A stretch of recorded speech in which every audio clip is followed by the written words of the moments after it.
السلام علیکم حاضرین ناظرین سامعین، میں آپ کا میزبان ڈاکٹر شہزاد شمیم اور جناب قرآنی اسکالر انجینئر محمد فیض شاد صاحب میرے استاد محترم میرے ساتھ موجود، اور آج کا ٹاپک ہے 7ویں سورہ اعراف اور اس کی آیت ہے 106 اور سورہ اعراف کا آج 32واں درس ہے، اور آج کے موضوعات ہیں استاد محترم کے لیے اس پہ روشنی فرمائیں گے۔ نمبر 1، قصہ موسیٰ علیہ السلام اور فرعون کو سمجھنے کا بنیادی نقطہ۔ نمبر 2، عصا کے قرآنی معنیوں کو سمجھنے میں رکاوٹ کیا ہے۔ نمبر 3، کاف حرف تشبیہ کی قرآنی مثالیں کون کون سی ہیں۔ عصا بمعنی یعنی اس کا مطلب جو موسیٰ علیہ السلام کے بارے میں ان کی عصا کا ذکر کیا جاتا ہے، چھڑی کا ذکر کیا جاتا ہے، تو اس کا مطلب کیا ہے؟ قانون ربوبیت عالمینی بھی ہے، یعنی کہ اللہ تعالیٰ کا قانون ربوبیت اس سے مراد ہے۔ اور آخری ہے ید بیضا، اس سے کیا مراد ہے؟ تو سادہ محترم سے کہوں گا کہ اس کے اوپر روشنی ڈالیں۔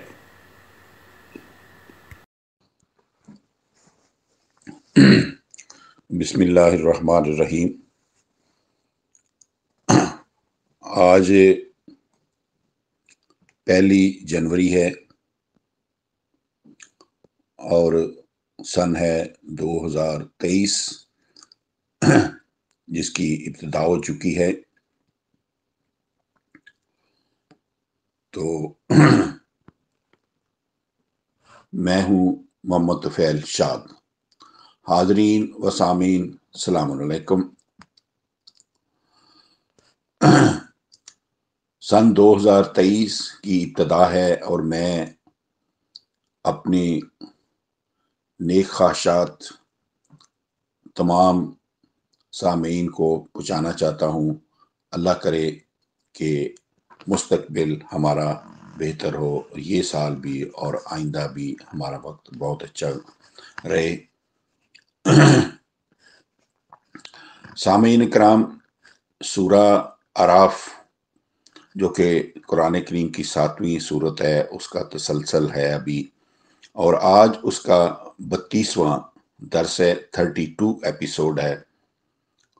تو ہم اس کی آیت نمبر 106 پر پہنچے ہیں، آج اسی سے ابتدا کریں گے، لیکن اس سے پہلے جو پچھلا درس تھا میں اس کو بھی شامل کرنا چاہتا ہوں۔ آج کے درس میں ہوگا کہ قصہ موسیٰ و فرعون کو سمجھنے کا بنیادی نقطہ، پھر ہم ڈسکس کریں گے عصا کے قرآنی معنوں کو سمجھنے میں رکاوٹ،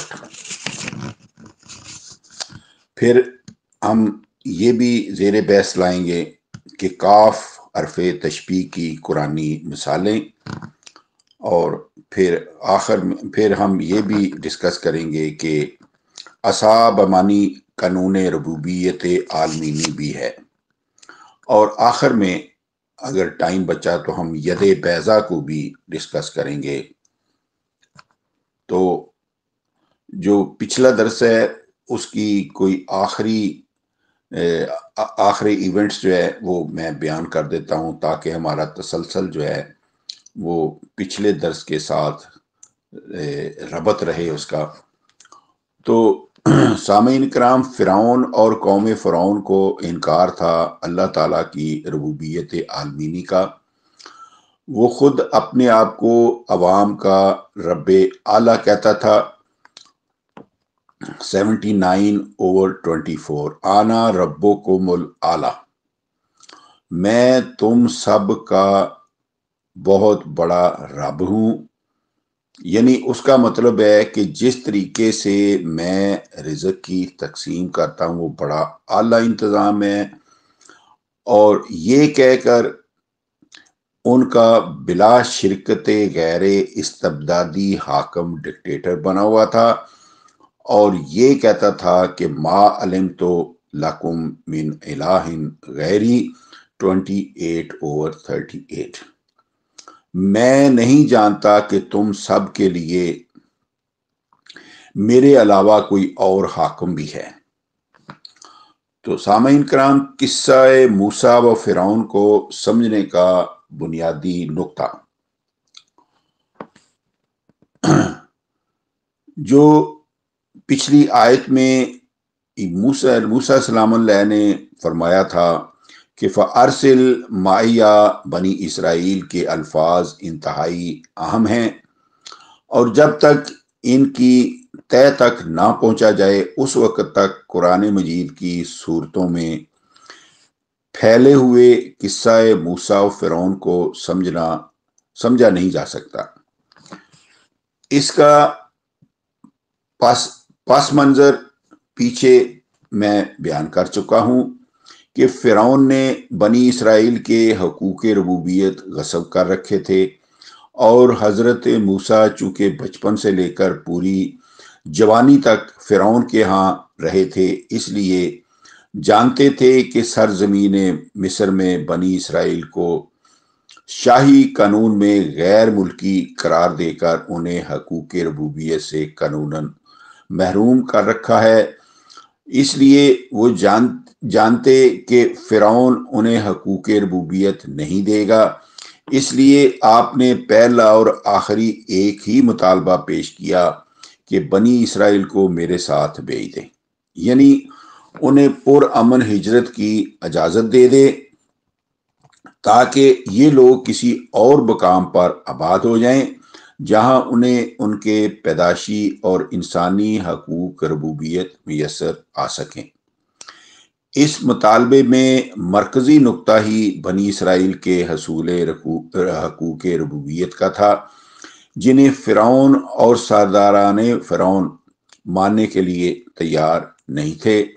چنانچہ متنازع مسئلہ صرف بنی اسرائیل کے حقوق ربوبیت کے تسلیم و انکار کا تھا، جو سرزمین مصر میں بحیثیت غیر ملکی آباد تھے۔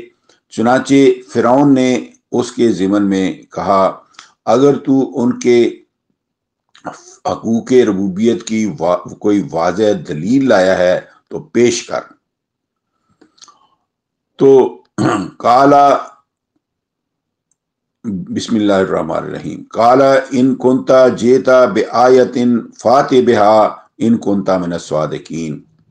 فرعون نے کہا، اگر تو کوئی دلیل ربوبیت عامہ لایا ہے تو اگر تو سچوں میں سے ہے تو اسے پیش کر۔ کیا غیر ملکی اقوام کے حقوق ملکی اقوام کے برابر ہوتے ہیں؟ اس کے جواب میں حضرت موسیٰ نے 2 دلیلیں پیش کی، ایک عصا اور دوسری ید بیضا۔ تو سامعین کرام، ان الفاظ کی پہلے عام لغت اور پھر قرآنی لغت ملاحظہ فرمائیں، اس کے بعد اگلی آیت مجیدہ پیش کی جائے گی تاکہ صحیح مفہوم کے سمجھنے میں آسانی رہے۔ واضح رہے کہ قصہ موسیٰ سلام علیہ کے تحت قرآن مجید میں لفظ عصا 3 معنوں میں استعمال ہوا ہے۔ پہلا معنی عصا کا ہے سہارا، دوسرا معنی عصا بمعنی جماعت، اور تیسرا عصا بمعنی قانون۔ قرآنی لغت تو بعد میں پیش کی جائے گی، پہلے لغتوں کے حوالہ جات آپ ملاحظہ فرما لیں۔ لغت میرۃ القرآن نشر کردہ مکتبہ اسلام کشمیری بازار لاہور کے صفحہ 240 پر ہے، عصا الرجل سونٹا سے مارنا، اسم کی صورت میں سونٹا لاٹھی، عصا القوم قوم کو جمع کیا، اسم کی صورت میں اجتماع یعنی جماعت، الناس و عبید العصا عوام ڈنڈے کے یعنی قانون کے بندے ہیں، قانون کے بغیر قابو نہیں آتے۔ اب دوسری لغت ہے مفتاح اللغات. یہ مطبوعہ کراچی کے صفحہ 532 پر ہے. عصا لکڑی، لاٹھی یعنی سہارا، زبان پنڈلی کی ہڈی، عورتوں کا سربند، سر پر باندھنے کا رومال، گروہ جماعت، شق العصا جماعت میں تفرقہ ڈالنا. اب ایک ڈکشنری ہے المنجد مطبوعہ دارالارشاد کراچی کے صفحہ 811 کالم اول پر ہے.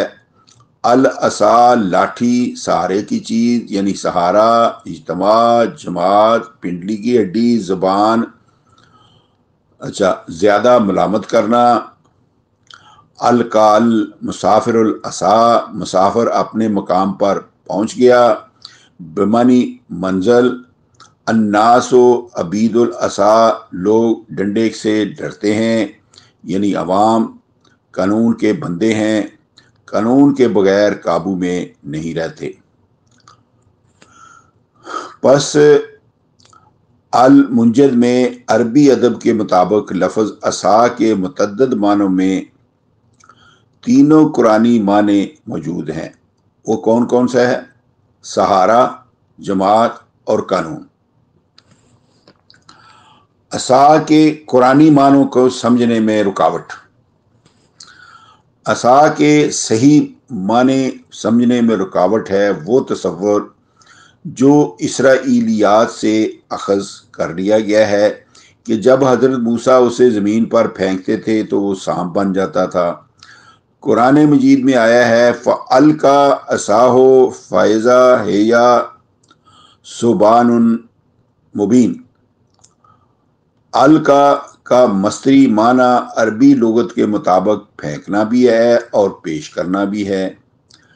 پھینکنے کا مفہوم لیا جائے تو عصا بھی ڈنڈا ہی ہوگا، لیکن اگر القا کا مصدر معنی پیش کرنا لیا جائے تو وہ ڈنڈا نہیں بلکہ دلیل و برہان کے طور پر کوئی عالمگیر الہی قانون ہوگا.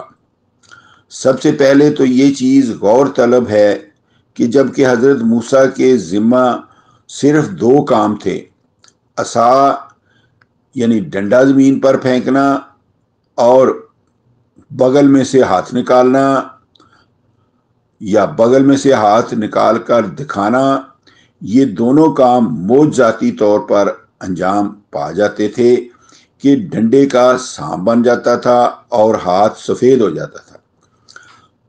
تو پھر جب حضرت موسیٰ جیسے شاہ زور کو جو مکہ مارے تو نوجوان کو ڈھیر کر دے، جب وہ یہ نشانیاں دے کر فرعون کی طرف جانے کا حکم دیا گیا تو انہوں نے یہ کیوں کہا کہ میری زبان غیر فصیح ہے، میرے ساتھ ہارون کو نبی بنا کر بھیجیے کیونکہ وہ مجھ سے زیادہ فصیح البیان ہے.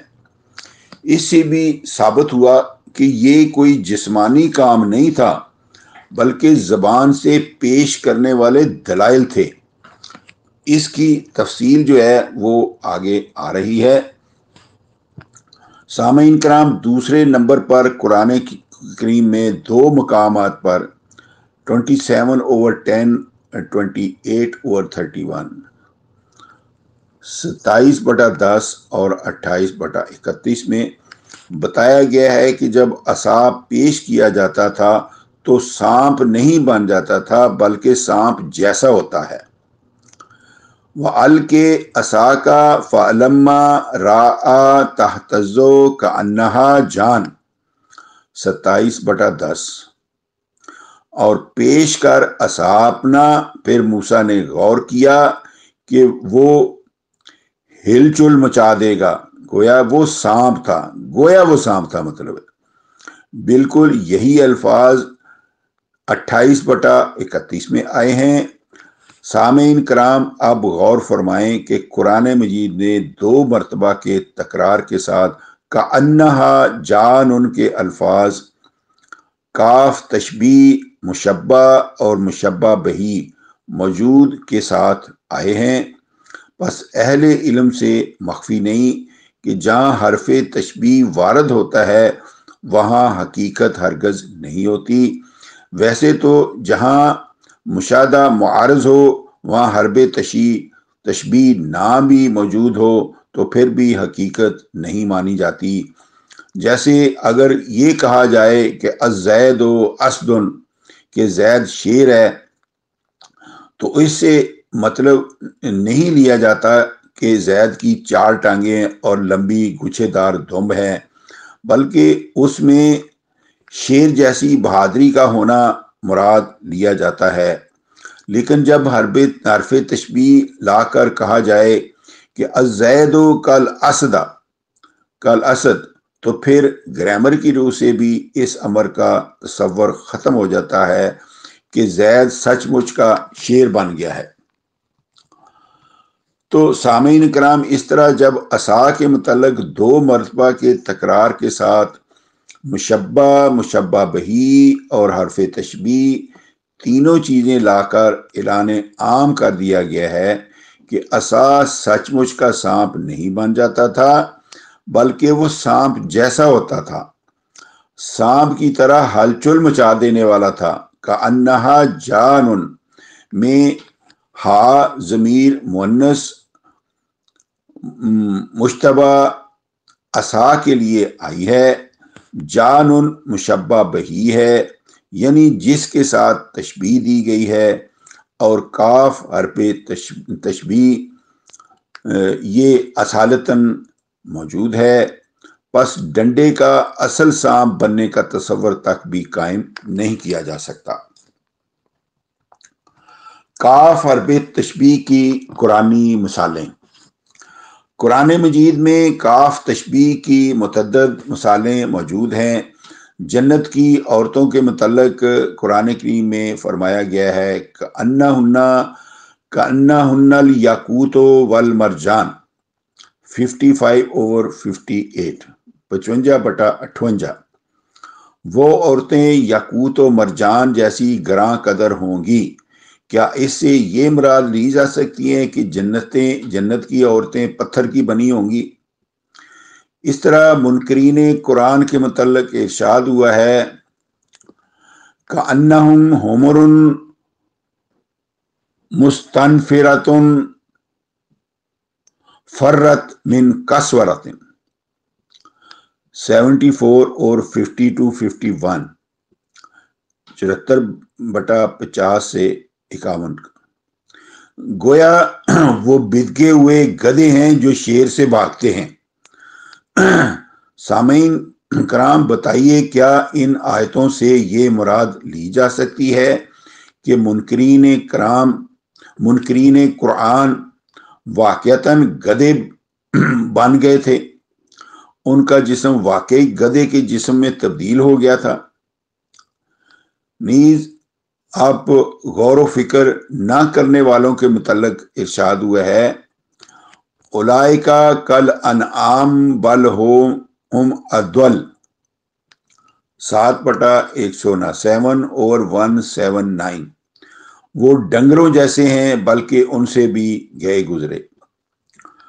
تو سامعین کرام، ان قرآنی مثالوں سے کھل کر ثابت ہو چکا کہ جس طرح کاف حرف تشبیہ کی موجودگی میں نہ جنتی عورتیں پتھر کی ہوں گی، نہ منکرین قرآن سچ مچ گدھے بن گئے تھے، اور نہ عدم تدبر کی بدولت کوئی شخص ڈنگر بن جاتا ہے، اس طرح کأنہا جان میں کاف حرف تشبیہ کی موجودگی کی قرآنی دلیل کے مطابق ڈنڈا سانپ نہیں بن جاتا تھا، بلکہ جس طرح قرآن کریم کے منکر گدھوں جیسے بیوقوف ہوتے ہیں اور عقل سے کام نہ لینے والے ڈنگروں جیسے بے عقل ہوتے ہیں، اسی طرح عصا موسیٰ جہاں پیش کیا جاتا تھا وہاں سانپ کی طرح ہلچل مچا دیتا تھا۔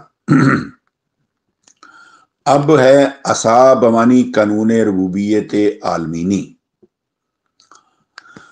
سامعین کرام، حضرت موسیٰ کو وادی طور میں جب عطائے نبوت کے وقت مخاطب فرمایا گیا تو ارشاد ہوا، یا موسیٰ انی آن اللہ رب العالمین 28/30۔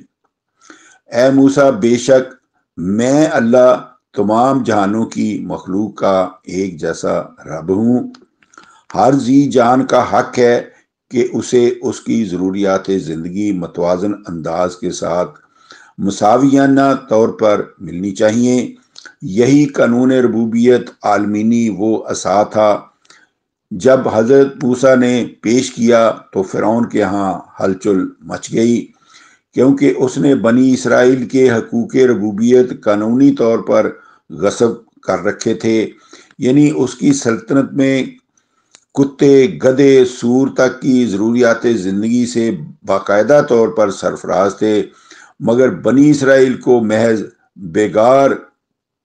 بیگاری بنا دیا گیا اور مساویانہ انسانی حقوق سے محروم رکھا گیا تھا۔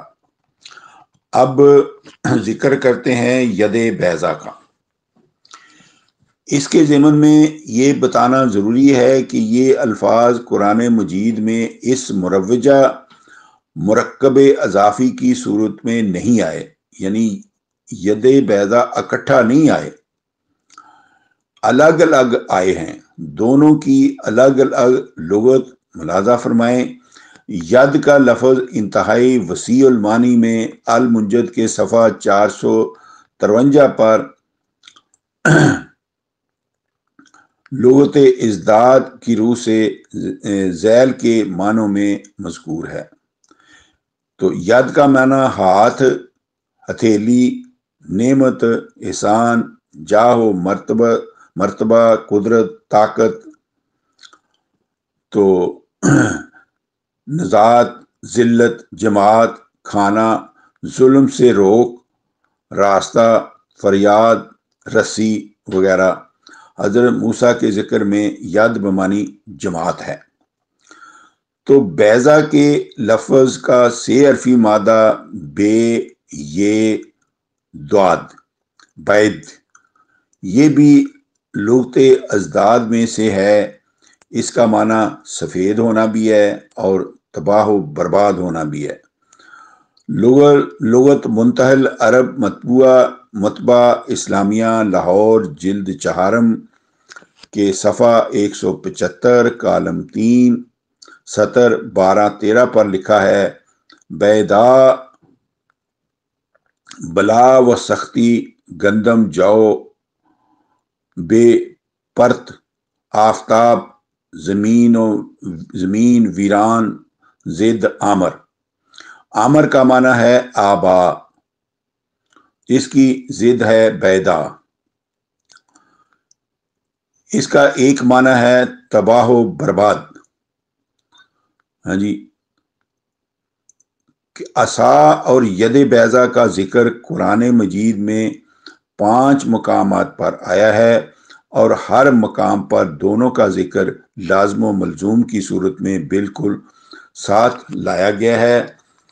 سورہ القصص میں ان دونوں کے متعلق ارشاد ہوا ہے، فَذَانِکَ بُرْہَانِ مِن رَبِّکَ إِلَىٰ فِرْعَوْنَ وَمَلَئِهِ إِنَّهُمْ كَانُوا قَوْمًا فَاسِقِينَ۔ یہ 2 دلیلیں ہیں ربوبیت کی، تیرے رب کی طرف سے عطا کردہ فرعون اور اس کے سرداروں کے لیے، بے شک وہ حدیں پھاندنے والی قوم ہے۔ یہ 2 دلیلیں تھیں جو زبان سے پیش کی جانے والی تھی، جیسا کہ حضرت موسیٰ نے حضور الہی میں عرض کی، وَأَخِي ہارون هُوَ أَفْصَحُ مِنِّي لِسَانًا فَأَرْسِلْهُ مَعِیَ رِوًا 28/23۔ میرا بھائی ہارون زبان کی روح سے مجھ سے زیادہ فصیح ہے، اسے میرے ساتھ مددگار بنا کر بھیج۔ تو سامعین کرام، ید بیضا کی بحث جو ہے ہم انشاءاللہ اگلے درس میں بھی جاری رکھیں گے۔ آج کی محفل میں اتنا ہی، تو اگلی محفل میں ید بیضا اس کا تسلسل جاری رہے گا۔ وما علینا الا البلاغ، فی امان اللہ۔ اللہ حافظ۔ خواتین و حضرات، اسی کے ساتھ آج کی نشست اپنے اختتام کو پہنچی۔ سورہ رعف جو قرآن کی 7ویں صورت ہے، اس کا 106 آیت کے اوپر روشنی ڈالی گئی، اور آج کا یہ 32واں درس اپنے اختتام کو پہنچا۔ جلدی آپ کی خدمت دوبارہ حاضر ہوں گے۔ اللہ ہمیں اور آپ کو دوسروں کے لیے آسانیاں پیدا کرنے کی توفیق عطا فرمائے، اور قرآن مجید کو سمجھنے کی توفیق عطا فرمائے۔ اجازت دیجیے، خدا حافظ۔